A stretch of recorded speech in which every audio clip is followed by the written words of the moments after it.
Bom dia! Chegamos... É um coito interrompido esse jovem, com esse bigode triste. Bom dia! Chegamos à terceira e última parte da série de vídeos sobre a jornada do herói.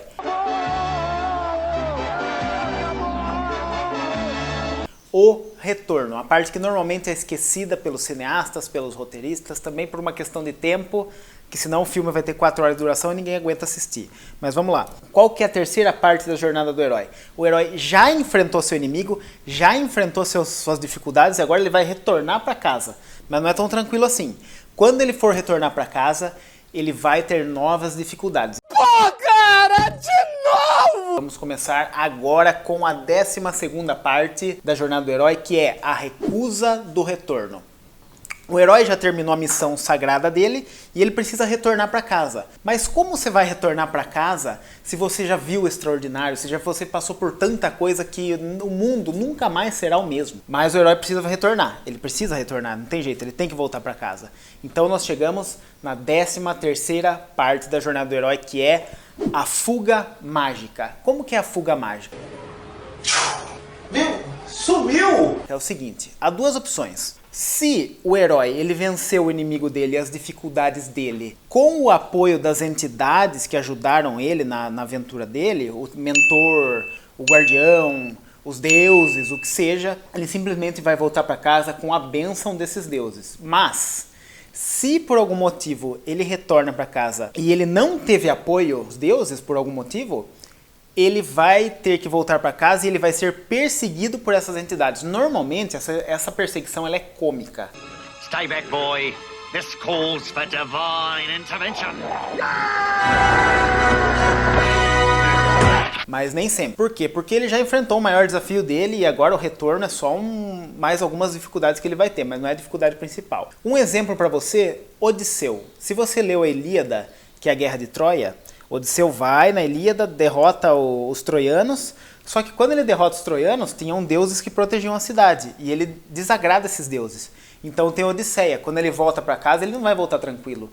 Os deuses estão com uma maldição nele, e o Odisseu tem que ficar rodando, enfrentando um monte de desafio até voltar para casa. Então nós chegamos no resgate com auxílio externo, a 14ª parte, que é o seguinte: se o herói está tendo dificuldade para voltar para casa, como ele vai voltar para casa? Olha que legal! Olha que legal! O herói vai ter auxílio do mundo comum. Você lembra no primeiro vídeo que quando o herói se recusa a ir para a aventura, ele tem um auxílio sobrenatural para entrar na aventura? Não tô lembrado, não.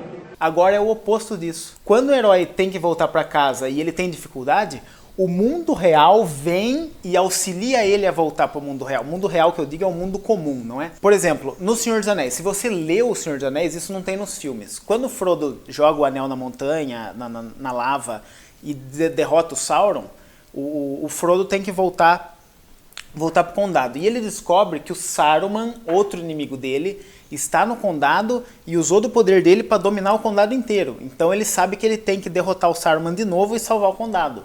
Esse é o resgate dele.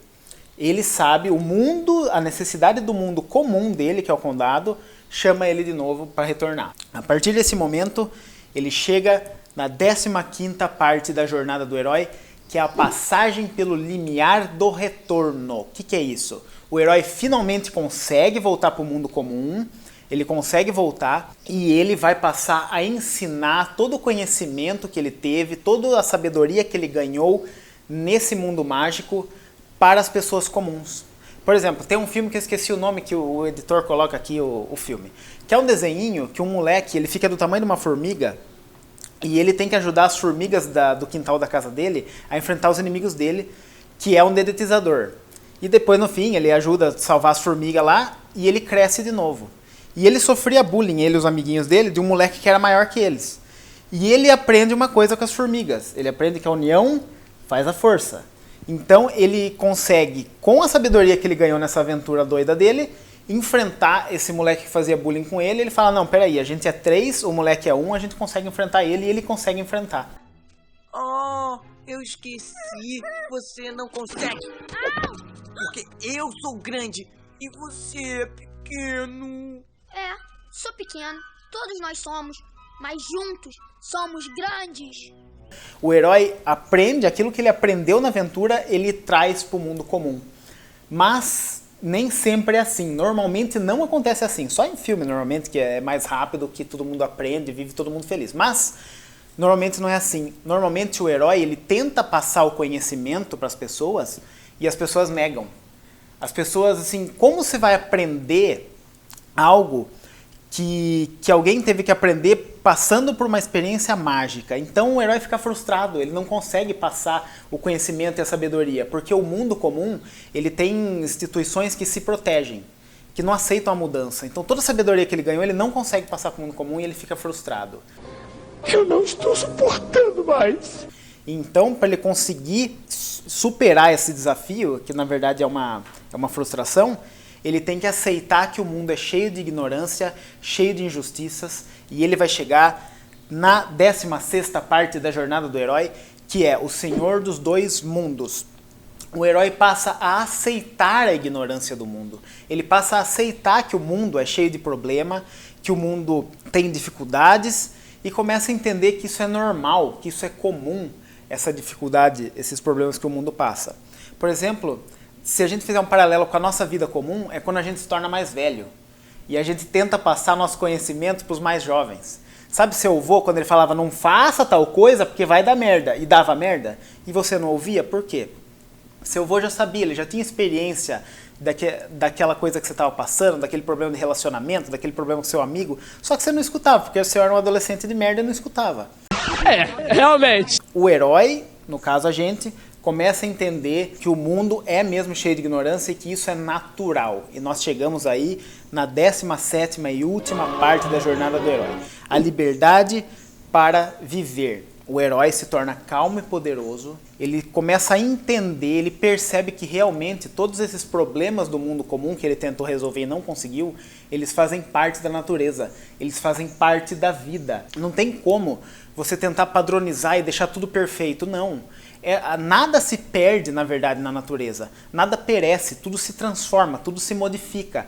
E tudo isso, todas essas injustiças, essa desgraça, tudo isso que tem no mundo é parte natural da ordem das coisas. O herói começa a entender que tudo isso é natural e que não tem o que ele possa fazer. Então ele se torna calmo, ele se torna pleno. É a sabedoria do mestre. É o que a gente chama de dançarino cósmico, que na verdade o Joseph Campbell chama de dançarino cósmico, que ele se torna pleno, ele entende que tudo isso é natural. Então, no fim das contas, no fim de toda essa jornada, de tudo que aconteceu, a gente percebe que o conhecimento e a sabedoria é a base de tudo. Apenas que você é conhecimento. Que, na verdade, não importa se ele venceu o inimigo, se ele não venceu, importa é o conhecimento e a sabedoria que ele adquiriu durante essa jornada. Então, o herói passa a parar de se preocupar com o futuro e parar de se preocupar com o passado. É o momento, outro paralelo com a nossa vida, que a gente para de temer a morte. A gente se torna velho, se torna sábio e a gente começa a entender que a morte é comum. A gente não tem mais medo do futuro. Ai, morreu! Caralho! Claro que nem todo mundo chega nesse passo. Tem gente que morre antes. Tem gente que não se permite passar por todas essas etapas. Tem gente que simplesmente se segura em uma e não progride. Mas eu vi uma entrevista uma vez de uma senhora de mais de 100 anos, que ela era toda ativa, toda alegre, toda legal, mas no fim da reportagem o repórter perguntava para ela, então, o que você espera da vida agora? Ela, eu quero que Deus me leve logo. Quero que Deus me leve logo.